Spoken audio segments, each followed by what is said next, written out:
Урматтуу президент Садыр Нуркожоевич, урматтуу Камчыбек Ташиевич, сиздерге биз аргасыз кайрылып жатабыз.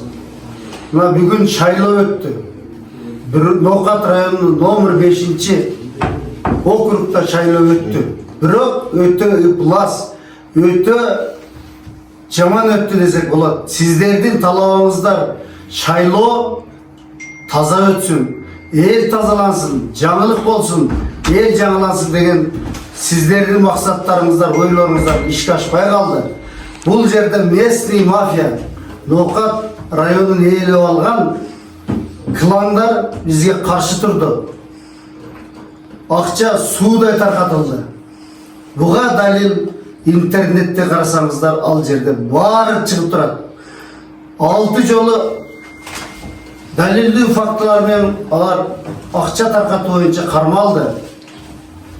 Бир далил азыр СМ кызматкерлери териштип жатат. Өтө кооптуу, өтө далилдүү факт. Экинчиси, бул факт бизде турат.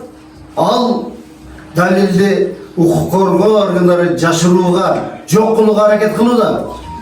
Урматтуу президент, бизди коргоп калыңыз. Биздин Ноокат эли мындай мафия, коррупция менен күрөшүүгө даяр. Бирок бизге сиздердин колдооңуздар керек. Урматтуу Садыр Нуркожоев, урматтуу Камчыбек Кыдыршевич, мына бүгүн 30-да шайлоо болуп өттү. Ноокат районуна караштуу номер 5 округда. Бүгүнкү шайлоодо өтө таң калыштуу мындай окуялар болуп кетти. Анын ичинде биз мына ички орган болгон Ноокат районунун ички органы ар бир шайлоо участоктарда ошончолук нарушение болуп атты. Бирок ошол биздин көзөмөлдөп тартипти сакташтын ордуна кайта алар бир тараптуу болуп, бизде мындай биздин атайын коюлган агитаторлорду кубалап ушундай бир тоскоолдуктар аякка болду. Ошондуктан урматтуу Камчыбек Кыдыршевич, урматтуу Садыр Нуркожоевич, могул шайлоону биз тааный албайбыз. Урматтуу президент, Мариф Бакыт тарабынан өтө көп мыйзамдуу бузуу иштери көп такталды. Ноокат райондук ички иштер бөлүмүнүн тарабынан көптөр катталды, бирок эч кандай мыйзам чара иш аткарылбады. Себеби биздин билишибиз боюнча Бурканов деген начальник ууду бар. Буркановдун агасы Бакытбек Марифтин агасы деп биз угуп жатабыз. Ошондуктан Ноокат райондук ички иштер бөлүмүнүн тарабынан эч кандай чара көрүлбөдү.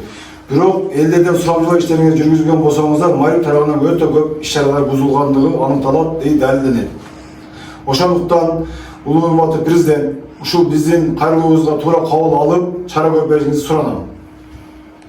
Уудунун агасы Бурканов Мариф Бакыттын атынан Бакыттын өкүл атасы деп аткан сөздүн маанисинде начальник ууду Бурканов өзүнө караштуу кызматкерлерге сүйлөгөн сөздөрү, башка баягыда команда бергендери, мындай өзүңөрдү караштыргыла деп баягыда администрация деп коелу, ошого окшогондой сөздөрдү сүйлөгөн записи бар.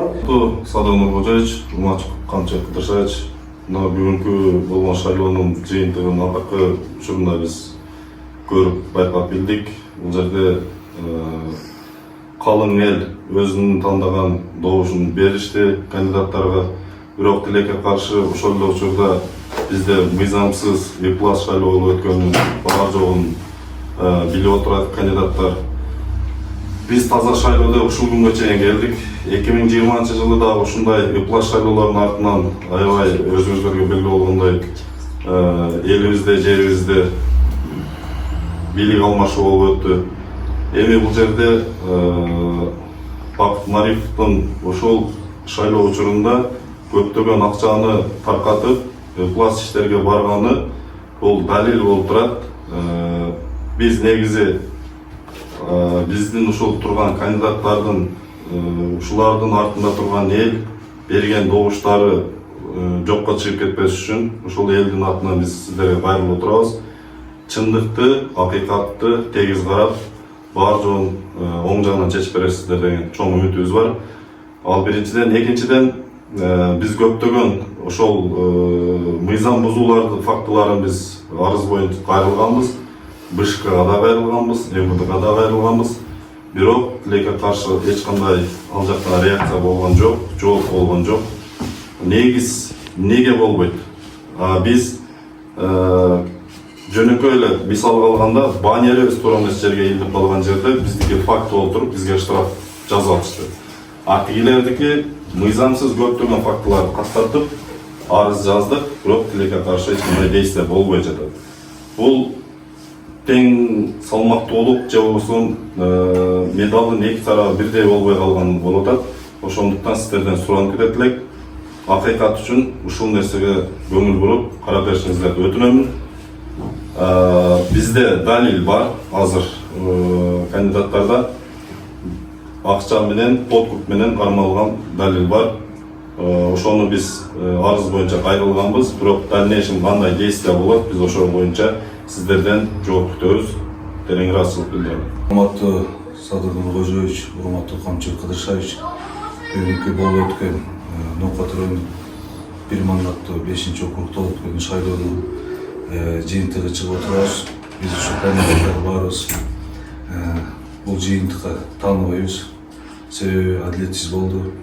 Мыйзам бузуулар аябай көп болду. Бүгүнкү күндүн өзүндө эле канчалаган мыйзам бузууларды биз каттаган аракет кылдык, бирок тилекке каршы биздин арыздарыбызды каттаган жок. МВД БШКга да бердик. Алар дагы каттоодон баш тарткан учурлар аябай көп болду. Буга чейин дагы бардык кандидаттар ушул сыяктуу мыйзам бузууларды каттаганбыз. Тилекке каршы бардыгына отказ берген. Бүгүнкү күндө шайлоонун жыйынтыгында мен ушул кандидаттар катары шайлоонун жыйынтыгын тааныбайм. Урматтуу Камчы Кыдыршаевич, бүгүн биз шайлоого катышкан жокпуз. Биз бүгүн Мариповдордун акча таратканы менен элди подкупка алып барганы менен күрөштүк. Биз толук катыша албай калдык. Себеп коррупция, акча таратуу, подкуп, админресурс баары менен каршы күрөшкө туура келди. Баарыбыз чуркап жүрдүк. Баардык далилдерди далил катары укук органдарына бердик, бирок бири боюнча да чара көрүлгөн жок. Бул талапты биз сизге кайрылбайт элек, сиздерге.